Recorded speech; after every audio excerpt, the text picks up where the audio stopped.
আজ রাস্তায় মানুষ, প্রতিবাদে মুখর মানুষ, ছাত্র যুবক, বাংলার মানুষ তারা প্রতিবাদে পথে নেমেছেন। আরজিকর হসপিটালের মহিলা ডাক্তারের নৃশংস হত্যাকাণ্ডের বিচারের দাবি আপামর জনসাধারণ সবাই করছে। খুনির কঠোরতম শাস্তি, এই নিকৃষ্ট নির্মম যে দানব, যার দ্বারা এই ঘৃণ্যতম অপরাধ সংগঠিত হয়েছে, মানুষ তার বিচার চায়। অবশ্যই দৃষ্টান্তমূলক বিচার হওয়া উচিত। কিন্তু সামগ্রিক প্রেক্ষাপটে আজকের বাংলায় আমরা কি দেখছি? বিবেকবান মানুষের কাছে, বুদ্ধিসম্পন্ন মানুষের কাছে আমার বিনীত নিবেদন যে বর্তমানে এই মহিলা চিকিৎসকের মৃত্যুর প্রতিবাদ বা খুনির শাস্তির দাবির অভিমুখটা পাল্টে গেছে। আজ নির্দ্বিধায় বলা যায়, মহিলা ডাক্তারের এই নৃশংস মৃত্যুর বা এই হত্যাকাণ্ডের খুনির জঘন্যতম শাস্তির যে দাবি, সেই দাবি থেকে সামগ্রিক সমাজ ব্যবস্থাটা বা সামাজিক মানুষেরা তাদের পথ পরিবর্তন করেছে। তার কারণ যেটা দেখা যাচ্ছে যে খুনির শাস্তির দাবি, এই দাবিটা গৌণ হয়ে গেছে, মুখ্য বিষয় হয়ে গেছে মুখ্যমন্ত্রী মমতা ব্যানার্জির পদত্যাগের দাবি।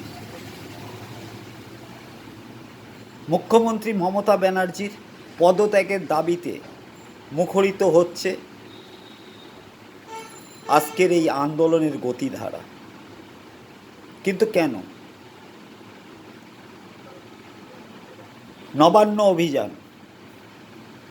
নবান্ন অভিযানের ডাক দেওয়া হয়েছে। কি কারণে? কারণ একটাই, মুখ্যমন্ত্রীকে পদত্যাগ করতে হবে। কিছু নেতা সংবাদ মাধ্যমের সামনে ওপেন বলছেন গুলি চলবে, তার মানে রক্তপাত হবে রাজপথে। গুলি চালাবে কে? সরকার পক্ষ তো গুলি চালাবে না। সরকার পক্ষ যদি গুলি চালাতো বা এই আন্দোলন, এই প্রতিবাদের আন্দোলন, সেই প্রতিবাদের আন্দোলনকে স্তব্ধ করতে চাইতো, তাহলে সেদিন যখন রাত্রের 12:25 আরজিকর হসপিটালে যে তাণ্ডবীয় কাণ্ড, যে নারকীয় কাণ্ড, প্রতিবাদের নাম করে কিছু ঝান্ডাধারী লোকরা আরজিকর মেডিকেল কলেজের 100 কোটি টাকার সম্পদকে ধ্বংস করে দিল, মাটিতে বিলীন করে দিল। আপনারা জানেন, করোনাকালে একটা ভেন্টিলেটর মেশিনের জন্য আপনি আপনার আত্মীয় স্বজন বা নিজের পরিবারের মানুষের জন্য কত আকুতি করেছেন, কত মিনতি করেছেন। একটা অক্সিজেন সিলিন্ডারের জন্য আপনি কতখানি ব্যাকুলতা প্রকাশ করেছেন, ওর কাছে ছুটে গেছেন আপনার স্বজনকে বাঁচানোর জন্য, আপনার পড়শিকে বাঁচানোর জন্য।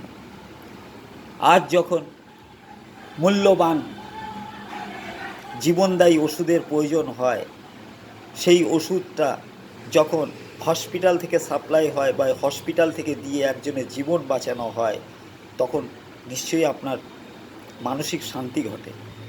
তা সেদিন রাত 12:25 থেকে 40 মিনিট যে নারকীয় তাণ্ডব চালালো প্রতিবাদের নাম করে,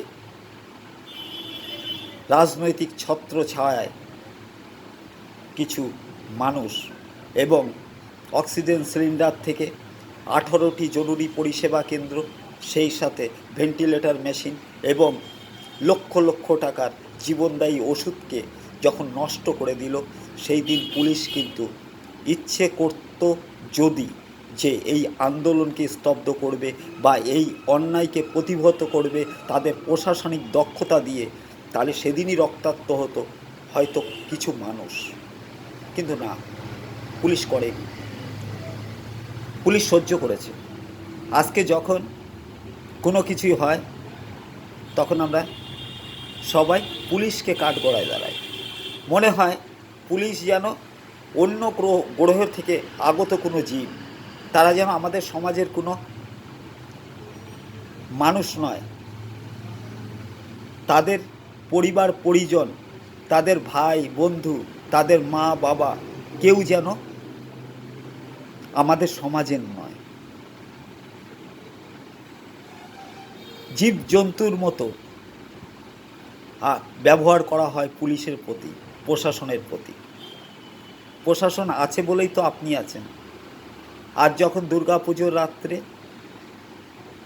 কলকাতার রাস্তায় বিপদে, পরীক্ষার্থী ঠিক সময় পরীক্ষা কেন্দ্রে পৌঁছানোর তাগিদে যখন পুলিশ সহায়তার হাত বাড়িয়ে দেয়, সহযোগিতার হাত বাড়িয়ে দেয়, একবারও লজ্জা করে না এই কথাগুলোকে একবার ভাবতে? পুলিশকে অশ্লীল গালাগালিতে মুখরিত করার আগে এগুলো আপনাদের মনে পড়ে না? পুলিশ তার প্রশাসনিক দায়িত্ব পালন করে। আপনারা আরজিকর হসপিটাল যখন ভাঙচুর করেছিলেন একজন মহিলা ডাক্তারের মর্মান্তিক মৃত্যুর প্রতিবাদে, আর এই আরজিকর হসপিটাল ভাঙচুর করার সময় আপনারা কলকাতা পুলিশের একজন মহিলাকে রক্তাক্ত করেছিলেন, ক্ষত বিক্ষত করেছিলেন। তিনি কি মহিলা নয়? জানোয়ার ভেবেছিলেন না জন্তু ভেবেছিলেন? পুলিশকে জানোয়ার, জন্তু এগুলোই আপনারা ভাবতে অভ্যস্ত। একবারও ভেবে দেখেন না যে এই পুলিশেরা কেউ হয়তো আমার বাবা, কেউ হয়তো আমার ভাই, কেউ হয়তো আমার ছেলে, কেউ হয়তো আমার বন্ধু, কেউ হয়তো আমার পাড়া প্রতিবেশী, কেউ হয়তো আমার মা, কেউ হয়তো আমার মেয়ে, কেউ হয়তো আমার বোন। ভাবেন না, সেই বিবেকবোধ, সেই ভাবনাবোধ আপনাদের জাগে না। আপনারা বলেছেন গুলি চলবে, আর তার দায় প্রশাসনকে নিতে হবে, অর্থাৎ পুলিশকে নিতে হবে। বাংলার রাজ্য সরকারে যিনি আছেন মমতা ব্যানার্জিকে নিতে হবে, তৃণমূল কংগ্রেসকে নিতে হবে। আর আপনারা সেই দাবিতে সোচ্চার হয়ে এই রাজ্যে রাষ্ট্রপতি শাসন বা অন্য অনেক কিছু, সাম্প্রতিক বাংলাদেশে যে ঘটনাগুলো ঘটেছে তাতে আপনারা উজ্জীবিত হয়ে গেছেন। আপনাদের রাজনৈতিক বিশ্লেষণে এত, রাজনৈতিক বুদ্ধিমত্তা এত, একটা দেশের সাথে একটা রাজ্যকে গুলিয়ে ফেলেছেন। আপনারা ভুলে গেছেন ভারতবর্ষ একটা দেশ, তার একটা রাজ্য হচ্ছে বাংলা। আর আপনারা ভুলে গেছেন যে বাংলাদেশ একটা রাষ্ট্র। তা যখন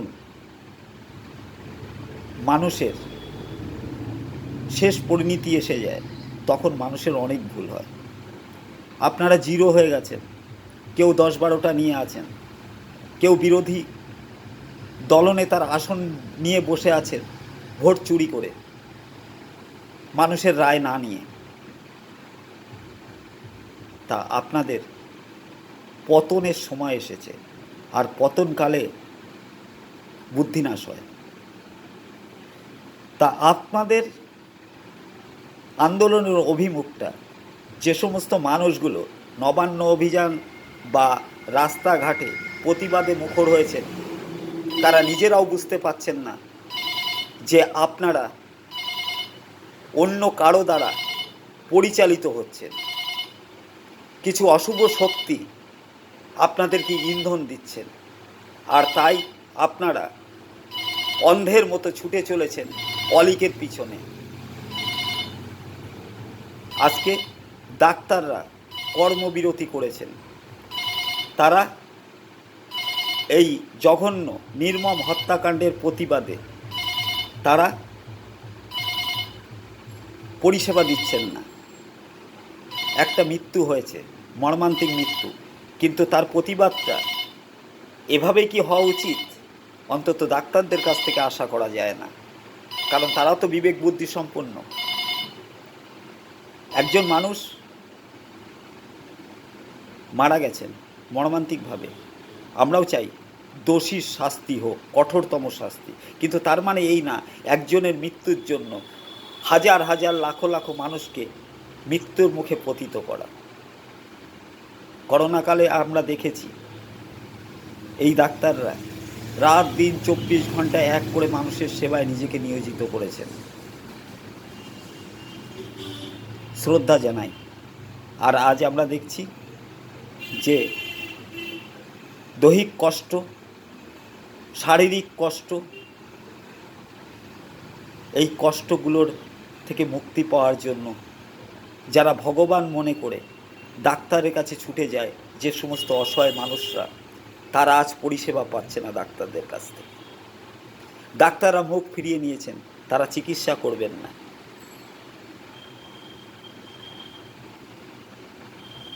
আজ বুঝতে পারছি এর পিছনে তো ষড়যন্ত্রের জাল আছে, বড় মাথা আছে। তা না হলে লাখো লাখো মানুষের মৃত্যুর সমন নিয়ে ডাক্তাররা আজ তাদের পরিষেবা দিচ্ছেন না। বিবেকবোধ দিয়ে ভাবুন ডাক্তারবাবুরা, যেটা করছেন সেটা আন্দোলনের নামে কি বজ্জাতি হচ্ছে না? আন্দোলনের নামে কি নির্মমতা হচ্ছে না? আপনারাও ষড়যন্ত্রের বলি।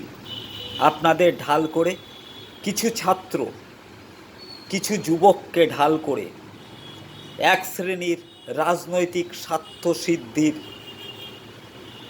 দালালেরা, কিছু ক্ষমতা লোভী শয়তানেরা এই মৃত্যুকে প্ল্যাটফর্ম করে, এই মর্মান্তিক মৃত্যুকে হাতিয়ার করে তাদের নিজেদের স্বার্থ চরিতার্থ করার জন্য প্রচেষ্টা করছে।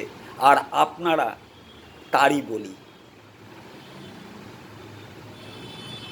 অতএব ডাক্তারবাবুদের কাছে আমার বিনীত নিবেদন, বিবেকবোধটাকে ফিরিয়ে আনুন, বিবেকটাকে বিক্রি করবেন না ষড়যন্ত্রকারীদের কাছে। ইন্ধন পেয়েছেন তাই মানুষকে পরিষেবা দেওয়া বন্ধ করেছেন আন্দোলনের নামে। একবারও ভাবছেন না এটা মেকি আন্দোলন। কিছু ক্ষমতা লোভী, কিছু ক্ষমতা কামী, যাদেরকে মানুষ প্রশ্রয় দেয়নি, যাদেরকে মানুষ ত্যাগ করেছে,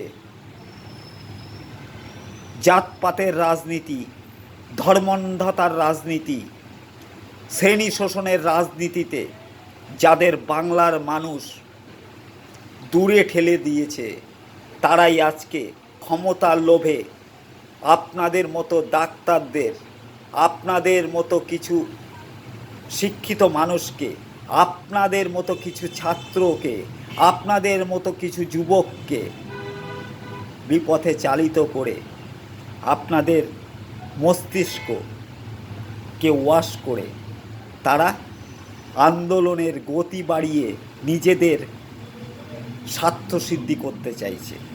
আজকে কিন্তু ওই মৃত মহিলা ডাক্তারের মৃত্যুর প্রতিবাদ বা ওই খুনির বিচারের দাবি থেকে তারা সরে এসেছে। তাদের একটাই দাবি, মুখ্যমন্ত্রীর পদত্যাগ করতে হবে, ওই নবান্নের চেয়ারটা তাদের দরকার। তাই একটা মৃত্যুর জন্য প্রতিটা স্টেপে এক একটা ধারা চলে এসছে। মুখ্যমন্ত্রীর পদত্যাগ, লক্ষ্মীর ভাণ্ডার, কন্যাশ্রী, দুর্গাপুজো, সমস্ত কিছু কিন্তু জড়িয়ে গেছে একটা মৃত্যুর সাথে। কেন? রাজনৈতিক গন্ধ নেই? আমরা কি পাগল না বুদ্ধু? না যারা রাজনীতি করেন তাদের মাথায় বুদ্ধি আছে, আর আমরা বোকা। আমরা বোকা, আমাদের মাথায় গোবর আছে। রাজনৈতিক নেতারা এটাই ভাবছেন। কেন বলুন তো? বাঙালির সংস্কৃতি, বাঙালির ঐতিহ্য, বাঙালির অস্থি মজ্জায় দুর্গাপুজো। একটা মৃত্যুর সাথে দুর্গাপুজোর সম্পর্ক কী? একটা সামাজিক প্রকল্প লক্ষ্মী ভাণ্ডার, একটা সামাজিক প্রকল্প কন্যাশ্রী, তার সাথে এই মৃত্যুর সম্পর্কটা কী? তাহলে প্রতিটা পদে, প্রতিটা স্টেপে এই ঘটনাগুলো কেন আসছে? আপনারা তো বিবেকবান মানুষ, বুদ্ধিমান মানুষ, শিক্ষিত মানুষ, বলুন না কেন আসলো এগুলো? আজকে কন্যাশ্রী, ৬৭ লক্ষ মেয়ে কন্যাশ্রী পেয়ে তাদের শিক্ষার প্রসার ঘটাচ্ছে এই বাংলায়। আজকে রূপশ্রী, বিবাহযোগ্য মেয়েরা এই রূপশ্রীর মাধ্যমে তার বাবা মারা তার মেয়ের বিয়ের সময় খরচা করতে পারছে। লক্ষ্মীর ভাণ্ডার, লক্ষ্মীর ভাণ্ডার একটা মানুষের পরিবারে একটা মহিলার জন্য কতখানি প্রয়োজনীয়, এবং শুধু লক্ষ্মীর ভাণ্ডারে তার নিজস্ব ক্ষেত্রে প্রয়োজনীয় তো বলে না, যে বাংলার অর্থনীতির ক্ষেত্রে এই লক্ষ্মীর ভাণ্ডার প্রভাব কত, সেটা কি একবার ভেবে দেখেছেন? যে প্রতি মাসে বাংলার কত কোটি মহিলা লক্ষ্মীর ভাণ্ডার পান, আর এই লক্ষ্মীর ভাণ্ডারের টাকা যেটা, সেটা মার্কেটে ইউটিলাইজ হয়, আর মার্কেটে যখন ইউটিলাইজ হয় পার মান্থ কত টাকা ফ্লো ঘটে, কত টাকার ব্যবসায়িক লেনদেন হয়।